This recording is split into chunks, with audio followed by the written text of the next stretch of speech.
final score, Stockport County 1, Wrexham 0, and I'm afraid we can have no complaints about that one at all.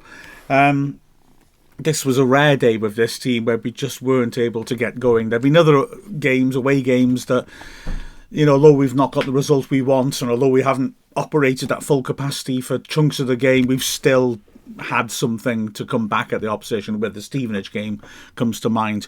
But Stockport were a better team and should have won by more in this match, to be honest. It was only a triple substitution after an hour which actually really got us into this game. And remarkable that it was only a long-range brilliant goal that separated the two sides. And also remarkable that we were in with a shot at the end when Stockport started to look a bit leggy of actually snatching a point. A lot of that down to Callum Burton, frankly, making his league debut for us, as of course Arthur Okonkwo was out injured, and he was utterly outstanding. But anyway, let's tell the story of the game, although it was a bit depressing, to be honest. We started well, actually. We got at them, started well. Very positive on the front foot, hurrying them in their own half. But once they settled into their passing rhythm, we had problems. Bate in midfield was looking to regulate play, everything really coming through him, very tidy on the ball. Louis Barry, of course, is a quality wide player. He's not a wide player, is he? He's a quality player who plays off the striker, dribbles and shoots, and he is obviously a player that I think, you don't want to gamble too much on his half of the pitch, and that's our right, where Barnett normally is driving forwards and Cannon is as well, and Cleworth. But on this occasion, we're all a little bit cautious because you know that leaving Barry unattended can be extremely costly. Wootton was winning things in the air, was knitting play up well up front, and their wing backs, now there's a story, isn't there? Macaulay Southam-Hales on the right, key player for them, but they've not been playing with wing backs until their last match, which they won 5-0 against Wickham, because he's been out since February. And on the other side, Ryan Rydell, the left wing back who pairs with Southam-Hales, has been out since last September. Only their second starts. Their first starts were in that 5-0 win over Bolton, which came 4 days after. Without those two, they'd lost 5-0 at home to Wickham. Remarkable turnaround, and those two are crucial, and they really worked hard down those flanks, stretching Wrexham out, and we found ourselves dropping deeper and deeper, and really we weren't finding the strikers well. Palmer was doing well in the air, as was Butherson, who was chosen ahead of Mullin. They were both looking lively, but we really weren't getting good service of them at all. Our midfield dropping deep, and an awful lot of just hitting and hoping. And I really don't like it when people characterise Parkinson's Wrexham team in away games as just thumping it long. I don't think that we normally do, but this did feel a little like that, because I think the defenders were penned back and again weren't quite backing themselves to play out from the back. Really, the first threat on goal was the opening goal in the 24th minute, and it was a magnificent goal, as I said. Norwood gets the ball on the edge of the area for a lengthy spell of pressure by Stockport. Until this point, Stockport are moving it around a lot in front of our defence, but not actually troubling us. And you sort of think, okay, he goes in a tough away game, you soak it up, you hit him on the break, although we weren't breaking on them. But, you're still in it. But then, Norwood picks her up 25 yards out, hits a stinging shot. Dobson makes a spectacular diving block. Stockport are all up in arms shouting for handball. Having looked at the replays, hard to tell. I don't think it is. I think it hits his upper body as he dives to block Norwood's stinging shot. But it doesn't really matter, because the ball comes back out to Barry, and he cuts inside, and then from a good 20-25 yards curls an absolute beauty around and inside the far right post. Absolutely no chance for Burton whatsoever, and Stockport are in the league. And 4 minutes later, they could have got a lucky second as well, when Connolly, looking to cross from the right, mishits it, and Burton has to be quick to backpedal and tip it over. But again, Connolly and Pye, the wide centre-backs for Stockport, are constantly joining in play, constantly making an extra man in midfield, because we're not able to get out and meet them and push them back. We're not, for me, really being brave enough on the ball on this occasion, and we're getting punished for it. Another 4 minutes, and very nearly a self-inflicted injury. Ball down the right is too strong. O'Connor wants it to run out for a goal kick, but he doesn't protect it well enough. Will Collar comes round the side of him as it's about to cross the line for a goal kick and manages to tackle him he's now, he's got past O'Connor. He's the only player in the box. It's a tightish angle, mind, cutting in from the right. He goes for power. Burton again, as he will be throughout, decisive, is very quick, makes himself big, and is able to block the shot behind for a corner. That corner is swept in, cleared, but Norwood drops it back in from the left flank. Pye gets up about 15 yards out, makes a good contact with his header. I think it may also take a flick off his marker just to make it a little bit more difficult. It's heading for the bottom right corner. Burton makes a really good full stretch save and pushes it to the side, but the first person to is his Horsefall, who is about 4 yards out. Again, tightish angle. Brilliant work by Burton, who's straight up on his feet and makes himself big again and makes another block. Outstanding work. So already Burton is keeping the score down. Then another opportunity. Rydell this time standing in a cross. Scar heading it clear, but straight to Norwood. About 25 yards out, he hits a lovely volley which just skims the bar. To be fair, Burton had it covered. He essentially pulls his hands down to say, I can see it's going over, but it's a great strike by Norwood. In the last minute of the half again, long ball forwards, this time by Hinchcliffe. Wootton wins it nicely, nods it down into the path of Rydell, who's running one-on-one with Burton. But again, quick decision-making by Burton, quick off his line, saves well at his feet. Rydell just gets there first, but Burton makes himself big and smothers it. Half-time couldn't come quickly enough, and Wrexham come out showing a bit of hunger at the start of that half, stepping up a little bit, but almost immediately caught out, concede the corner, and it could have been two. Norwood whipping another good ball in. His delivery from set pieces very good. Pye getting up this time around the penalty spot, higher than everyone else, will be disappointed to head it over the bar from a central position. Wrexham looking to get back at the first opportunity, really. Barnett doing well down the right, beating his man, drilling it into the near post. Bodvarson's made a good run to the near post. He makes those runs nicely, but he can't get his foot round the ball well enough. He's slightly outside the near post, and he essentially hits it the direction he's running and puts it wide. There was a defender right on him. It wasn't the easiest. Then Burton called into action again. I've got to say, surprised the ref allowed this one to run.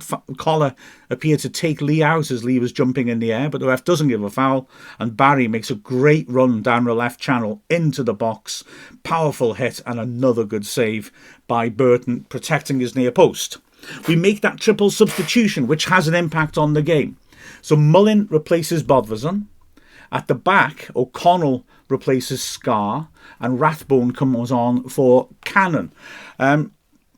Interesting calls about those three. I'll talk about that later on. But I think one of the key things about this is O'Connell coming on for Scar gives us a player who will bring the ball out from the back and try to drive us forwards, because of course O'Connell's very good with his feet. And that is what happens. We start to improve. O'Connell now is bringing the ball out. He's sort of setting the example that we're not just going to knock it clear. Other players pick up on that. We are playing a bit higher up the pitch as well. Stockport maybe tire a little as well. Rathbone's energy is good. Cannon's basically run himself into the ground. And Mullin's movement is good. And Wrexham start to threaten. Firstly, Mullin on the left flank trying an impossible pass, it looked like.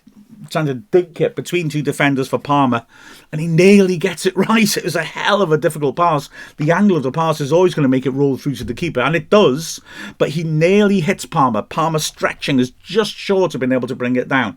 First real moment of hope as Wrexham look more involved. Then Elliot Lee nearly scores a Tom O'Connor goal, shall we call it? He rips one of those O'Connor-style corners in, right under the bar, and Hinchcliffe, the keeper, scrambling across, backpedaling, just acrobatically gets his fist to it, as it looked like it may well have gone straight in. Looking back in the highlights, it doesn't look as dramatic, but I can assure you, watching it at the time, it was a desperate save by him. 20 minutes left, and Stockport open us up again, though. Bate, this time, with a good driving run down the left channel, feeds it into Wootton, who's one-on-one with the keeper. And fantastic save, this, from Burton. Wootton looks to have succeeded, maybe, in just dumping him on the floor a bit, and he hits it with power, and from only about 8 yards out, and Burton, despite the fact his arms are down, somehow manages to raise his left arm up really quickly. Terrific reflex save, and just claws it, just gets enough on it to send it the right side of the post from Wrexham's perspective. Great goalkeeping. Wrexham bring on Mo Farl for Ollie Palmer, who, as I said, got a lot of change at the centre-backs, didn't get great service. And Wrexham again try to push on Barnett, who's looking lively down the right, but they're doubling up on him, and he's finding it hard to get space to get crosses in. Cuts inside, tries to lay the ball off wide, it ricochets kindly back to him, and he hits it from 20 yards. A good save low down to his left by Hinchcliffe, who holds on to that really well. Soon after that comes Wrexham's big chance of the match.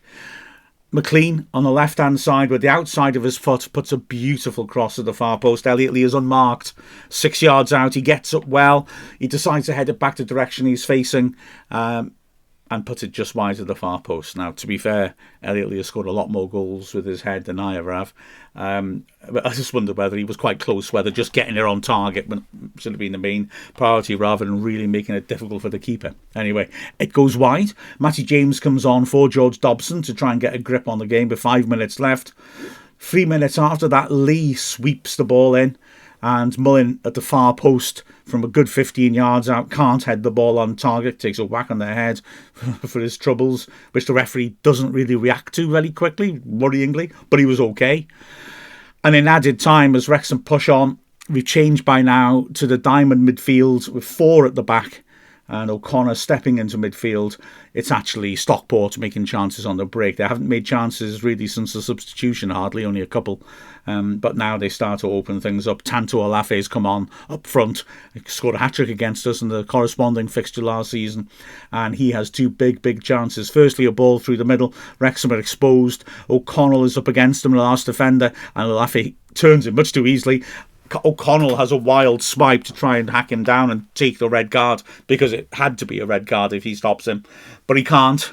And so Olafe is one-on-one with Burton, but again, Burton takes the terms. He comes out quickly, and Olafe scuffs a hurried finish, and it's a fairly straightforward save, although Burton has made it straightforward with his decisiveness. And then the very last touch of the match, appropriately, is the outstanding Burton making another fine save. Wootton helping the ball on, Olafe getting onto his left foot and ripping it. Terrific strike from outside the box, which looks to be going is going under the bar, until Burton with a fine save pushes it over. Great work by Burton. But Wrexham lose. And yeah, it was frustrating. I mean, Hell's Bells, this is a hell of a team. They've given us plenty of entertainment. They were allowed an off day, but although I was interested, afterwards an awful lot of talk in the press box, and certainly amongst the Stockport reporters, was about how they were relieved to get it over the line. From my perspective, if it wasn't for Burton, we could have taken quite a heavy loss. Looking at the performances, guess who I'm going to say is man of the match? Burton was utterly outstanding. There's no two ways about it. He was magnificent. Confident on crosses, but that is shot stopping second to none. I mean, honestly, they opened us up far too often. He's acrobatic when the shots are coming in from distance. That's a brilliant performance by Burton. Looking across the back, well, like I said, I was interested that Scar went off. I thought he was doing okay, actually, in terms of winning the ball. He is not a ball-playing centre-back, and he is going to just knock it away. And I think it was astute of Parkinson. At the time, I thought, I'm slightly surprised he's the one making way.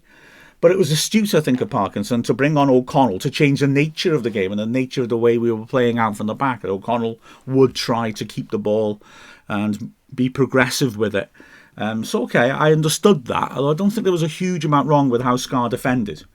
Wootton was winning it a bit, though. He was holding it up well, I would have to admit. But to be fair, Wootton's a very good centre forward.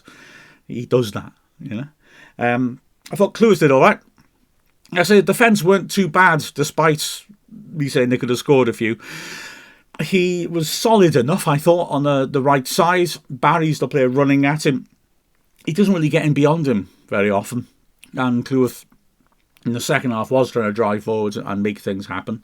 O'Connor, notwithstanding his attempt to run the ball out, which failed and gave Collar a big chance to score, had a solid game as well. His passing maybe not quite where it normally is when we're trying to play out from the back, though. The wing-backs, Barnett, maybe the pick of the outfield players. In the second half, he's at least trying to take the game forwards. Doesn't have the electrifying effect that he can have, but he gets a shot off. He gets some half-decent crosses in as well. So he didn't have a bad game at all. McLean That ball in for Lee was a beauty with the outside of his foot, but he wasn't able to cause too many problems attacking, really. We did get him up the pitch a lot more in the last half hour, like I say. He played one lovely little ball in behind for Mullin on the flank, and Mullin pulled it back in, but we couldn't finish it. In the middle of midfield, well, we lost midfield badly in the first half, if I'm honest. And that's, again, these substitutions that I thought in many ways Cannon was the best of our midfield three while he was on the pitch. Difficult to be good when you're off the pitch. You know what I mean. But his game was more energy, isn't it? He was fighting hard, but we were just dropping back as a unit, and it was harder and harder for him to influence the game. But he really rolled his sleeves up and against his old team, his fans so half-heartedly booing him when he touched the ball. He had to sort of fire it in to try and get back at them, if you will, and make a point. Dobson had a bit of an up and down game. He usually has more influence, I think, than that, to be honest, and his passing wasn't quite as good as usual. Again, he's allowed an off day. He made some good challenges, did make some good passes, but yeah, it wasn't quite able to have that influence that we really want, where he really pulls the strings. And then Elliot Lee, again, difficult to find many opportunities to be creative. He did put a couple of good crosses in, and that corner which troubled the keeper. He had that headed chance as well, but he wasn't really able to find all that much space going forwards. I thought Palmer and Bothersson did well in the first half, considering how little they had to work with. Palmer won quite a few headers, Bothersson won some as well, and at that 5-minute front foot period right at the start of the game, we were hitting them and they were bringing players into play nicely. But as the game wore on, they were getting more and more isolated. They were having to come back to help out, and we weren't able to make the most of them.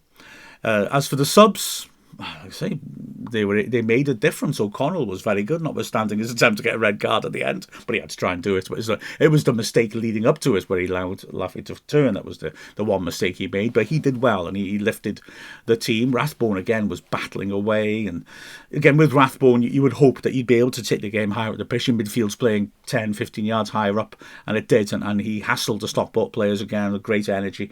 Bringing him off the bench means you've got a lot of energy there, doesn't it? And then the third player to come on, of course, was Mullin. And Mullin made, again, some good runs. We didn't even know we had more of the game at this point. I didn't think we found him enough, though. If I'm honest, he was working so hard, dropping off, exhorting his teammates to greater efforts, but we just didn't really give him much to chew on. It didn't have any real chances in the box. Mo Farl came on as well for Palmer and made a nuisance of himself and worked hard, won a couple of headers, but didn't have enough time really to make an influence. He came on 74th minute, and then 5 minutes left, Matty James came on just to put some fresh legs in at the back of the midfield, and he was neat, tidy, used the ball well, but wasn't able to get into a position where he could really hurt Stockport. And that's a problem. A lot of our players just didn't get into the position to really hurt Stockport, and as a result they deserved a win. Fair play to them. We've got home games coming up now, and we need to take advantage of them, get back to Fortress Racecourse and just cash in on those home matches. Disappointing, but hey, we've lost 3 games so far this season. We lost 10 last season and got promoted, so we need to keep some perspective about this. With the final score of Stockport County 1, Wrexham 0, I'm Mark Griffiths from Wrexham AFC.